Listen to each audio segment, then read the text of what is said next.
Chief Kolade burst through the hospital doors with Kemi limp in his hand, shouting, "Doctor! Doctor! My daughter is dying!" Nurses rushed forward, wheeling Kemi into the emergency room.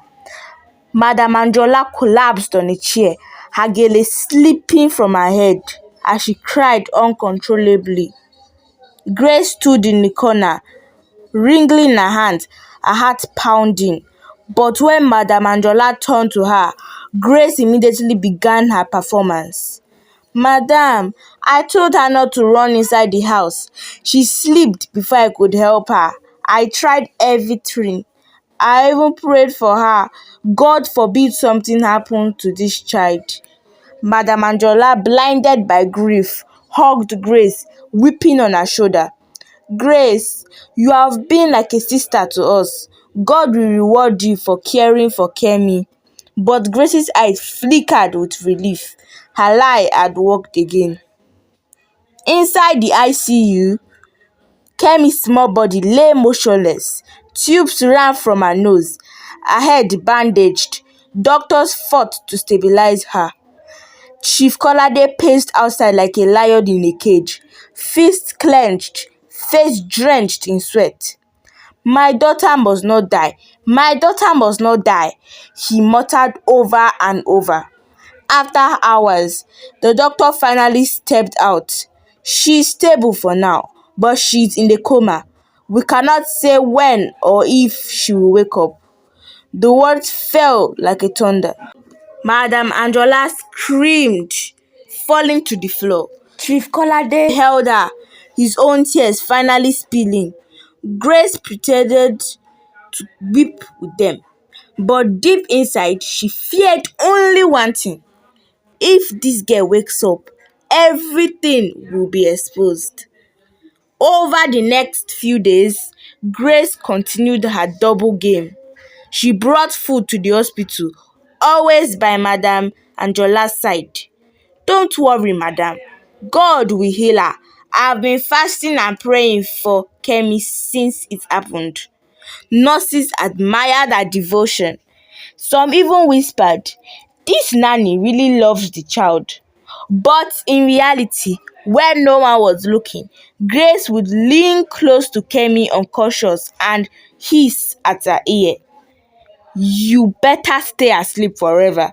If you wake up, you will regret it." But one person wasn't fooled.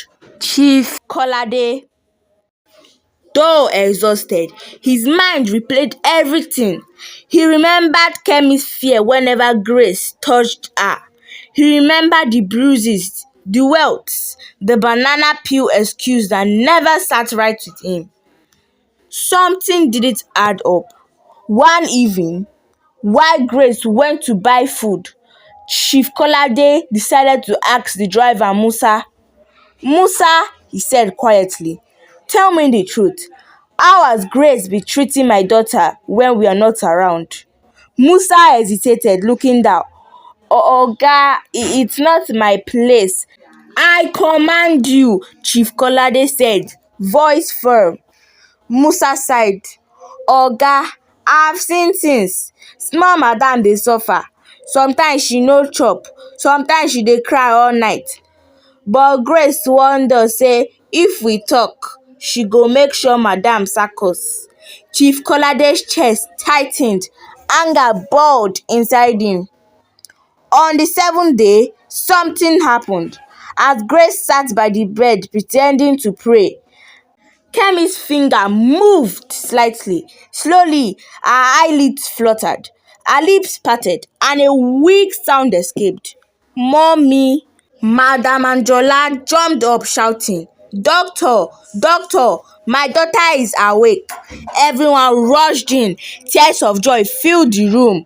But while her parents celebrated, Grace's face turned pale. Her nightmare had just begun. For 2 days, Kemi remained weak, her voice barely a whisper. But when the doctors allowed visitors, Chief Kolade leaned close to her and asked softly, "My daughter, tell daddy the truth.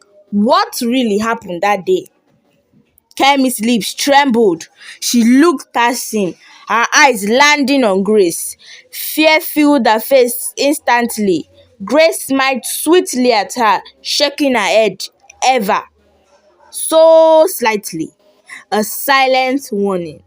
But this time, Kemi found courage.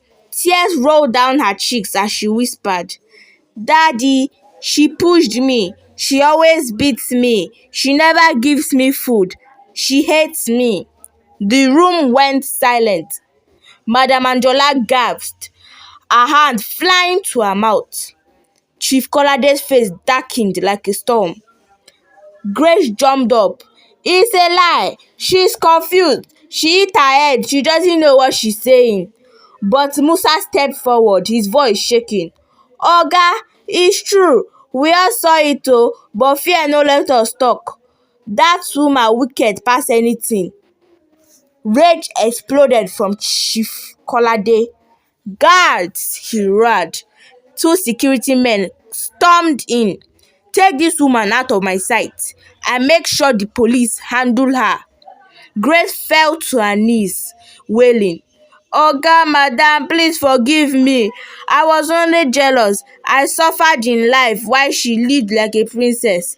But her tears fell on deaf ears. She was dragged out screaming as the police were called. For the first time in weeks, Kemi felt safe. She clutched her father's hands weakly and whispered, "Don't leave me again, Daddy." He bent down, kissing her forehead. "Never again, my daughter. Never again." Months later, when Kemi was fully hit, the story spread among their wealthy friends. Money can buy comfort, but it cannot raise a child. A parent's presence is more powerful than any hired hand. Chief Kolade and Madam Anjola never left Kemi in the care of strangers again. They became present, loving, and protective parents. As for Grace, she spent years in prison.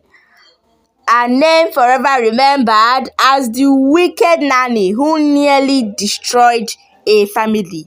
The end. This is the end of today's tale. If you learned anything from this story, comment below at the comment section and tell me what you learned. Bye.